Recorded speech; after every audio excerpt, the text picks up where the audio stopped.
आजकल माँ बाप के दिमाग में या ज़बान पर सिर्फ एक ही समस्या का जिक्र होता है और वो जिक्र ये होता है कि हमारा बच्चा पढ़ता नहीं। हम सारा दिन उसे कहते रहते हैं पढ़ ले पढ़ ले पढ़ ले, मगर उसका मन ही नहीं करता किताबें उठाने का।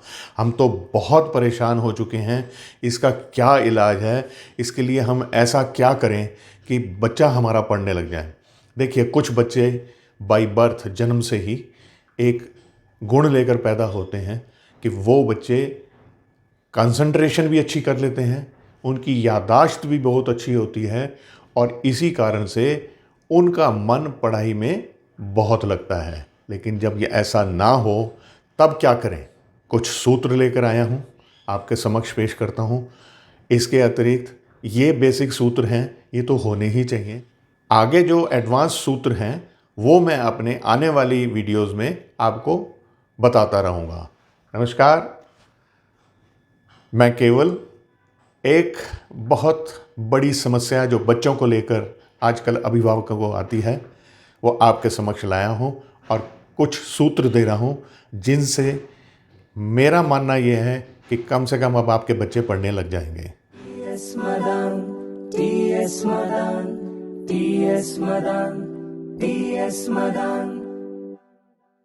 बच्चों पर बहुत ज़्यादा प्रेशर है। चाहे बच्चा पढ़ रहा है चाहे बच्चा नहीं पढ़ रहा है, उस पर बहुत ज़्यादा प्रेशर है। आपका, आपके परिवार का, स्कूल टीचर का और समाज का भी। उसे अपने भविष्य के बारे में कुछ भी नहीं पता होता, लेकिन वो बहुत कुछ सोच रहा होता है कि मैंने ये भी करना है, ये भी करना है, ये भी करना है, और जब वो अपना रिजल्ट देखता है तो कुछ नहीं, और वो एक कुंठा से घिर जाता है। अब मैं आपके सामने कुछ सूत्र रख रहा हूँ जिनको अगर आप फॉलो करेंगे तो मेरा मानना यह है कि आपका बच्चा धीरे धीरे धीरे धीरे इतना ज़रूर हो जाएगा कि उसका मन पढ़ाई में लगने लग जाएगा और वो अच्छे नंबर लाने लग जाएगा, और आप जो चाहते हैं कि उसका भविष्य हो वो उसकी ओर बढ़ता हुआ नज़र आएगा। सबसे ज़रूरी नंबर 1, बच्चे पर बहुत ज़्यादा जो आप दबाव बनाते हैं सुबह शाम उठते बैठते कि पढ़ ले पढ़ ले पढ़ ले पढ़ ले, ये गलत है। मैं ये नहीं कहता कि आप उसे बिल्कुल भी मत कहो पढ़ने के लिए, लेकिन दबाव बनाना और उसके सिर पर सवार रहना, ये तो आप समझ लीजिए कि बहुत ही बुरा और बहुत ही गलत इफ़ेक्ट डालता है। इससे बच्चे का मन पढ़ाई से तो हर हालत में ही हट जाता है और वो सिर्फ दिखाने के लिए किताबें लेकर बैठा होता है। तो ये नहीं करना। आपका बच्चा monthly test, half yearly test या फाइनल में भी पहले से अच्छा करे तो उसको प्रोत्साहन दीजिए, उसकी तारीफ़ कीजिए और उसे बताइए कि देखो उसकी मेहनत के कारण आज वो बच्चा कितना अच्छा नंबर लाने लग गया है। और अगर वो नहीं अच्छा कर रहा तो थप्पड़ दिखाना या डांटने से अच्छा तो यही है कि आप उसे कहो कोई बात नहीं बेटे, आप मेहनत करो, अगली बारी आपने इससे अच्छे नंबर लेकर आने हैं, कोई ऐसी बात नहीं है, मन लगाओ। कहना बड़ा मुश्किल है लेकिन इसका इफ़ेक्ट आपको वक्त बताएगा। नंबर 3, देखिए, हर चीज़ का एक समय निर्धारित कर दीजिए कि कितने बजे उठना है, कितने बजे खाना खाना है, कब पढ़ाई करनी है और कब खेलने जाना है और कब टीवी देखना है और कब आपका मोबाइल लेकर, मैं यहाँ पर कह रहा हूँ आपका मोबाइल लेकर, क्योंकि उन्हें कॉलेज जाने से पहले मोबाइल लेकर देना मेरी नज़र में समय की बर्बादी होगी। उनका आपका मोबाइल थोड़ी देर अगर वो 10-15 मिनट इस्तेमाल करता है तो उसके लिए रोकिए नहीं, क्योंकि आजकल के जो बच्चे हैं उनको हर गैजेट के बारे में सब कुछ पता होना चाहिए। टाइम फिक्स करेंगे, खेलने का टाइम बहुत ज़रूरी है, खेलना नहीं खेलेंगे बच्चे तो शारीरिक विकास नहीं होगा, मानसिक विकास भी नहीं होगा। ऐसे ही पढ़ने का समय भी निर्धारित कीजिए, और ये जब काम करें तो उनका खुद का सहयोग लीजिए कि आप बताओ बेटे ये कब कब आपने करना है।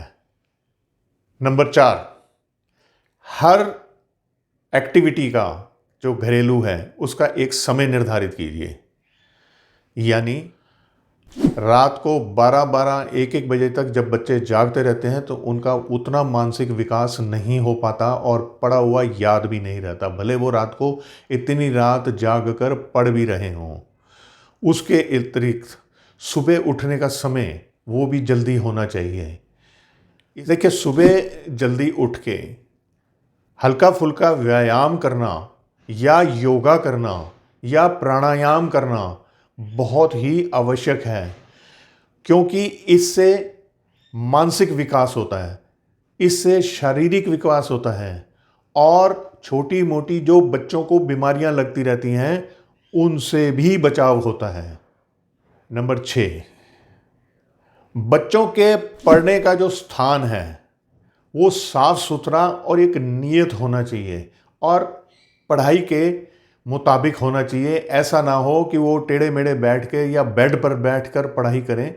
अच्छी तरह से अच्छे पोस्चर के साथ बैठकर पढ़ाई करें और जब वो पढ़ाई कर रहे हों तो उनके लिए वहाँ पर रोशनी का पूरा प्रबंध होना चाहिए, क्योंकि अधिक रोशनी भी नुकसान करेगी और कम रोशनी भी नुकसान करेगी और आँखों को थका देगी, जिस कारण किताब खोलते ही कई बारी बच्चों को नींद आने लग जाती है। ये बहुत बड़ा कारण होता है जब हम रोशनी का पूरा प्रबंध नहीं रखते हैं। ऐसे में एक बात और ऐड करूंगा कि आपको भी कुछ पढ़ने की आदत होनी चाहिए, क्योंकि अगर आप कुछ भी पढ़िए, कोई भी, देखो 2 फायदे हैं, एक तो आपको ज्ञान मिलेगा और दूसरी बात यह है कि आपके बच्चों को प्रेरणा मिलेगी कि हमें भी पढ़ना चाहिए, क्योंकि हमारे माँ बाप भी पढ़ते हैं। नंबर 8, बच्चों की डाइट का बहुत ख्याल रखिए। आजकल फास्ट फूड का चलन बहुत हो चुका है और मैं नहीं कहूँगा कि बच्चों को किसी चीज़ से भी वंचित रखिए, लेकिन अगर उनका मन फास्ट फूड खाने को करता है तो सप्ताह में 1 दिन फिक्स कर दीजिए कि जब वो फास्ट फूड खा लें। आप घर के खाने की आदत डालिए, पौष्टिक खाना दीजिए उन्हें। सुबह, दोपहर, शाम तीनों वक्त का खाना उनका पौष्टिक और ताज़ा होना चाहिए, ताकि उनके दिमाग का विकास पूरी तरह से हो सके। नंबर 9, मैंने ये देखा है कि बहुत बार माँ बाप जब पेरेंट टीचर एसोसिएशन की मीटिंग में जाते हैं या वैसे ही उनको जानकारों में पता लगता है कि कोई बच्चा एक्सेल कर रहा है, बहुत अच्छा पढ़ रहा है, तो हर समय अपने बच्चे को उस बच्चे का एग्जाम्पल देते रहते हैं, कंपेयर करते रहते हैं और ये सब कुछ करना इतना घातक होता है जिसका शायद उन्हें अंदाज़ा ही नहीं होता। बच्चे में हीन भावना आ जाती है, वो अपने आप को औरों से कमज़ोर समझने लग जाता है, चाहे शारीरिक चाहे पढ़ाई से।